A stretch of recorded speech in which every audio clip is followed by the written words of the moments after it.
Você está no canal Mundo Invisível e eu sou o Fernando Cassaniga. Estamos aqui mais uma vez para apresentar mais um capítulo do livro Brasil, Coração do Mundo, Pátria do Evangelho. Entraremos no capítulo 4, Os Missionários. Esse capítulo envolve o início da colonização do Brasil logo após o descobrimento. Agora vamos ter que colonizar essa terra, a distribuição dos povos sobre o território brasileiro, marco territorial, primeiro governador-geral, e muitos missionários do mundo espiritual foram enviados para o Brasil, para esse startup aí da colonização brasileira. Então foi reunido lá em cima e foram convocados como missionários alguns espíritos, como José de Anchieta, Bartolomeu dos Mártires, Manuel da Nóbrega, Diogo Giacomo, Leonardo Nunes e outros espíritos foram designados para participar desse início da Pátria do Evangelho. Assistam, que vale a pena. Se você está gostando das atrações do nosso canal no YouTube, se inscreva. Só clicar aqui abaixo, aqui embaixo, vai ter um lugar escrito inscreva-se. Clica ali, não paga nada, não custa nada, e você já vai estar inscrito. E vai aparecer um sininho para que você receba um aviso de cada vídeo que a gente lançar, vem um avisinho para você, se você quer assistir ou não. Sempre no YouTube, claro. Tá? Então clique, inscreva-se, depois sininho, e se você gostou de algum vídeo nosso, põe curtir. Eu lembro que a intenção do nosso canal não é fazer com que você mude de religião, nem atacar religião nenhuma, e sim mostrar conhecimento. O conhecimento sempre agrega nas pessoas, tá? Independente da sua crença ou não. Agora, se houver alguma monetização, nosso canal é voluntário, nós estamos aqui para ganhar dinheiro, e qualquer monetização do canal será doada às instituições de caridade de Sorocaba, tá bom? Então, muito obrigado e espero que continue no nosso canal.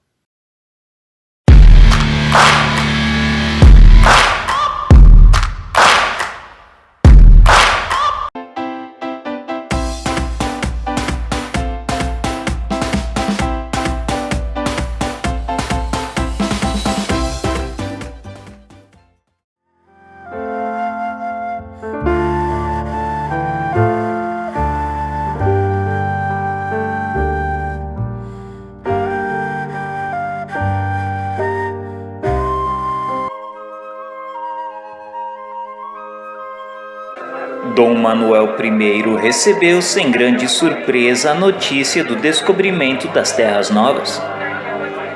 Seu espírito se achava voltado para os tesouros inesgotáveis das Índias, que faziam da Lisboa daquele tempo uma das mais poderosas cidades marítimas da Europa.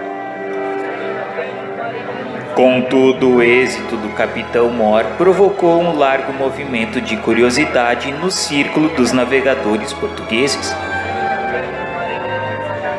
Quase todas as expedições que se dirigiam aos régulos da Ásia tocavam nos portos vastos de Vera Cruz, cujo nordeste já centralizava as atenções dos comerciantes franceses que aí se abasteciam de vastas provisões de pau-brasil.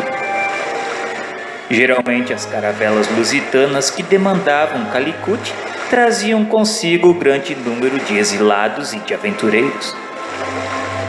Muitos deles foram abandonados no extenso litoral do país inexplorado e desconhecido ao influxo das inspirações do mundo invisível. Essas criaturas vinham como batedores humildes à frente dos trabalhadores que mais tarde chegariam às terras novas. A situação oficial perdurava com a indiferença do monarca, distraído pelas suas conquistas no Oriente. Mas entre as autoridades administrativas do reino, comentava-se a questão da nova colônia abandonada aos exploradores franceses e espanhóis. Compelido pela opinião do seu tempo, Dom Manuel providencia as primeiras expedições oficiais a fim de que se colocasse nas suas praias extensas o sinal das armas portuguesas. Prepara-se a expedição de Gonçalo Coelho, que além de alguns cosmógrafos notáveis, levava consigo Américo Vespúcio, famoso na história americana pelas suas cartas acerca do Novo Mundo, nas quais infelizmente reside grande percentagem de literatura e de pretensiosa imaginação.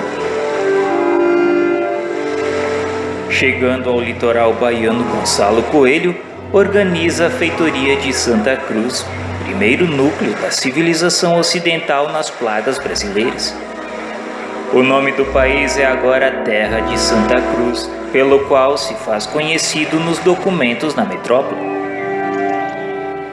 Depois de graves incidentes nos quais Vespúcio se entrega a aventuras pelo interior da colônia, sedento de posição e de glória, o expedicionário português, pobre de possibilidades e com raros companheiros, lança marcos de Portugal ao longo de toda a costa brasileira. Uma das emoções mais gratas ao seu espírito é o quadro maravilhoso da Baía de Guanabara. E julgando-se no estatuário de um rio esplêndido, denomina Rio de Janeiro o local, em virtude de encontrar-se ali nos primeiros dias do primeiro mês do ano.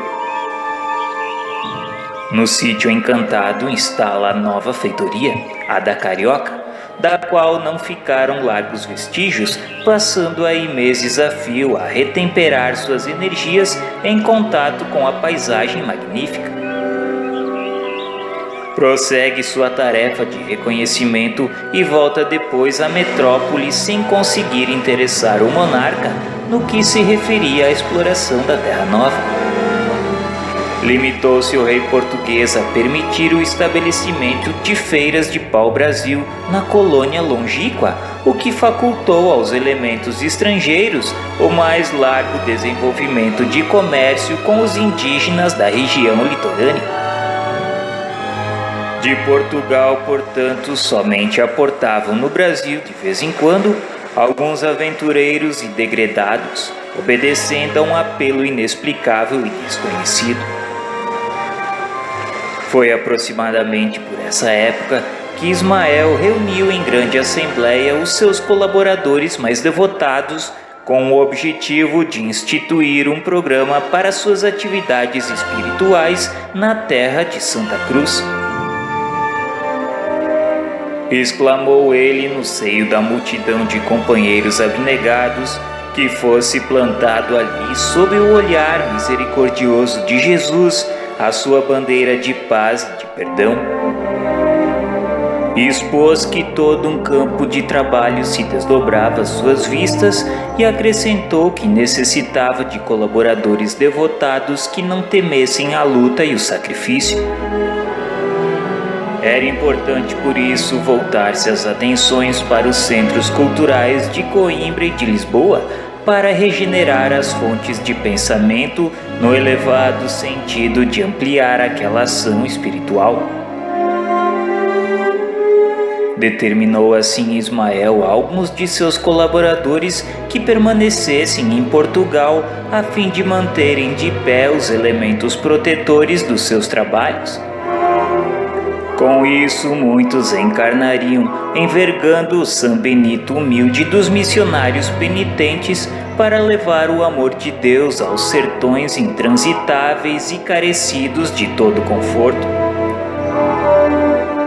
Era preciso buscar no seio da igreja as roupagens exteriores da sua ação divina e regeneradora. Infelizmente, porém, a dolorosa situação do mundo europeu, em virtude do fanatismo religioso, tão cedo não seria modificada. Somente as grandes dores realizariam a fraternidade no seio da instituição que deveria representar o pensamento do Senhor na face da terra. Infelizmente, porém, a Igreja foi desviada dos seus grandes princípios pela mais terrível de todas as fatalidades históricas, e obrigada a participar do organismo mundano e perecível dos Estados.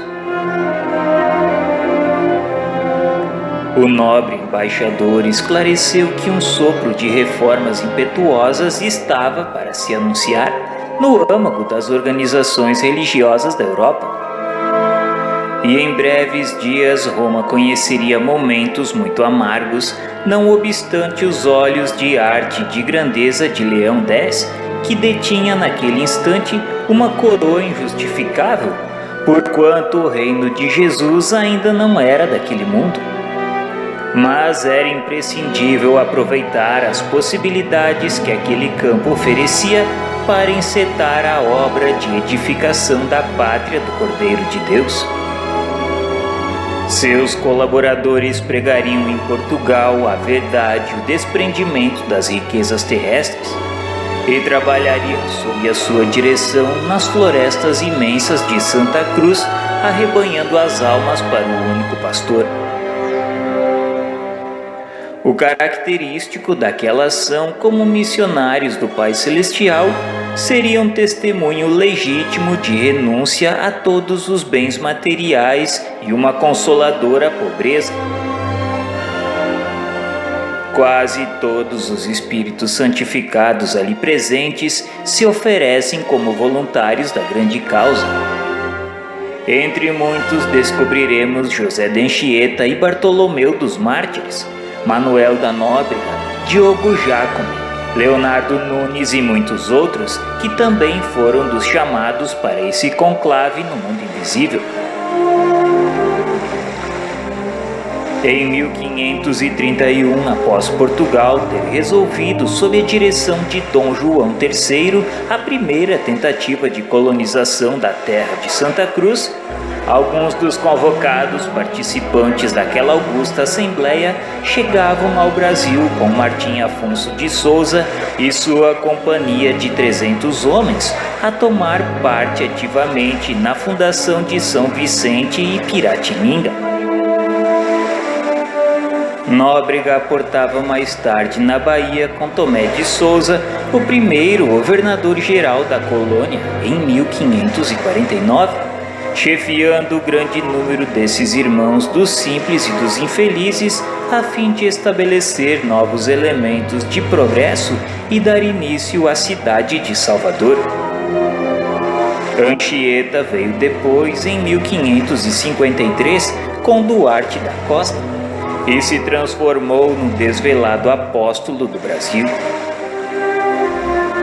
Designado para desenvolver particularmente os núcleos de civilização já existentes em Piratininga, aí se manteve no seu respeitável colégio, que todos os governos paulistas conservaram com veneração carinhosa como tradição de sua cultura e de sua bondade.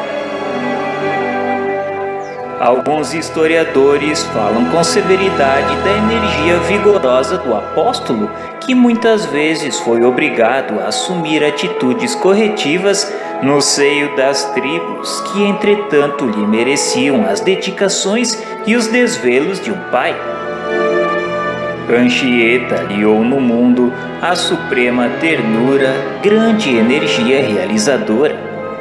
Mas aqueles que na história oficial lhe descobrem os gestos enérgicos não lhe notam a suavidade do coração e a profundeza dos sacrifícios, nem sabem que depois foi ainda ele a maior expressão de humildade no antigo convento de Santo Antônio do Rio de Janeiro, onde com o hábito singelo de frade adoçou ainda mais suas concepções de autoridade. A edificadora humildade de um Fabiano de Cristo, aliada a um sentimento de renúncia total de si mesmo, constituía a última pedra que faltava na sua coroa de apóstolo da imortalidade. Dom João III teve a infelicidade de introduzir em Portugal o organismo sinistro da Inquisição. Como tribunal da penitência vieram então os jesuítas. Não constitui objeto do nosso trabalho o exame dos erros profundos da condenável instituição que fez da Igreja por muitos séculos um centro de perversidade e de sombras compactas em todas as nações europeias, que abrigaram a sombra da máquina do Estado. O que nos importa é a exaltação daqueles missionários de Deus que afrontavam a noite das selvas para aclarar as consciências com a lição suave do mártir do Calvário. Esses homens abnegados eram de fato o sal da nova terra. Os falsos sacerdotes poderiam continuar mascarando em nome do Senhor, que é a misericórdia suprema. Poderiam prosseguir ostentando as púrpuras luxuosas e todas as demais suntuosidades do reino mentiroso desse mundo, incensando os poderosos da terra e distanciando-se dos pobres e dos aflitos. Mas os humildes missionários da cruz ouviam a voz de Ismael no âmago de suas almas. Aos seus sagrados apelos, abandonaram todos os bens para seguir os rastros luminosos daquele que foi e será sempre a luz do mundo. Foram eles os primeiros traços luminosos das falanges imortais do infinito corporificadas na terra do Evangelho. E com a sua divina pobreza se fizeram os iniciadores da grande missão apostólica do Brasil no seio do mundo moderno, inaugurando aqui um caminho resplandecente para todas as almas, transformando a terra do Cruzeiro numa dourada e eterna porciúncula.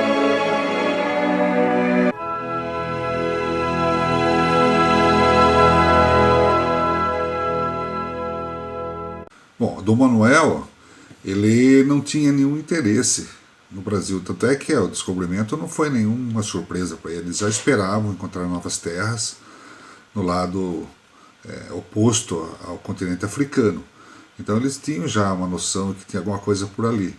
E ele descobriu, só que tinha que investir muito ainda tal. Ele no início ele só mandava alguns exploradores, jogava alguns degredados aqui nessas terras, né?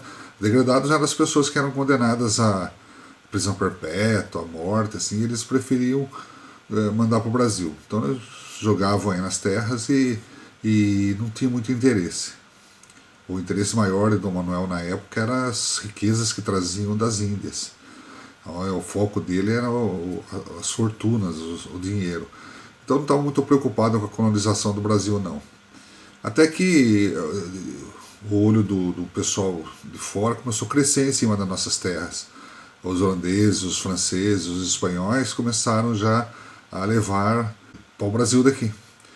Começaram a levar madeiras e mais madeiras, porque esse pau-brasil é uma madeira muito nobre. E, além do mais, ela é usada também para tintas, extração de tintas, tinturaria de roupas, tecidos, couro. A tinta do pau-brasil era uma tinta muito, muito apreciada na época. Então, valia muito dinheiro. E o pessoal começou a explorar. E isso começou a correr em Portugal, essas notícias, né, que o pau-brasil estava sendo explorado pelos estrangeiros e Portugal não estava explorando de forma adequada.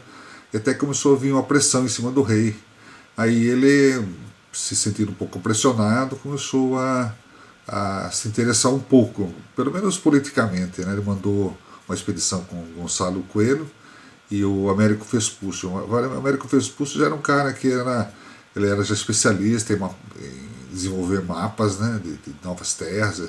Ele fez alguma coisa na América, no continente americano, né, e ele foi mandado junto com o Gonçalo Coelho para demarcar os territórios brasileiros e colocar a demarcação em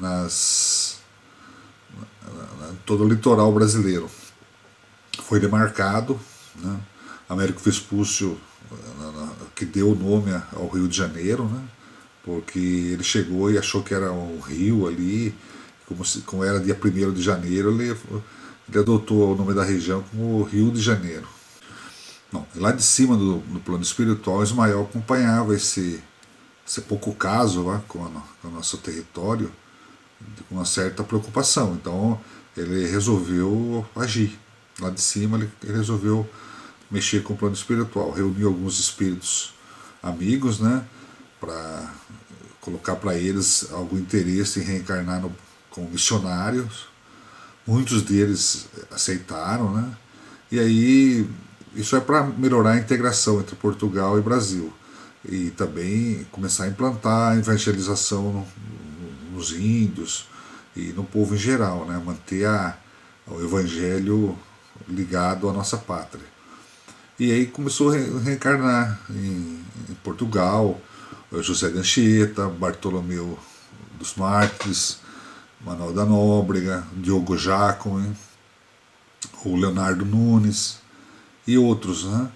E eles tiveram um papel muito importante nessa jornada de evangelização do nosso país e a integração de Portugal. Já em 1531, Dom Manuel já não era mais o rei de Portugal, né? Entrou Dom João III e ele teve a péssima ideia de implantar a Santa Inquisição em Portugal. E aí as trevas e o peso maior do sofrimento português, isso não teve como fugir, né?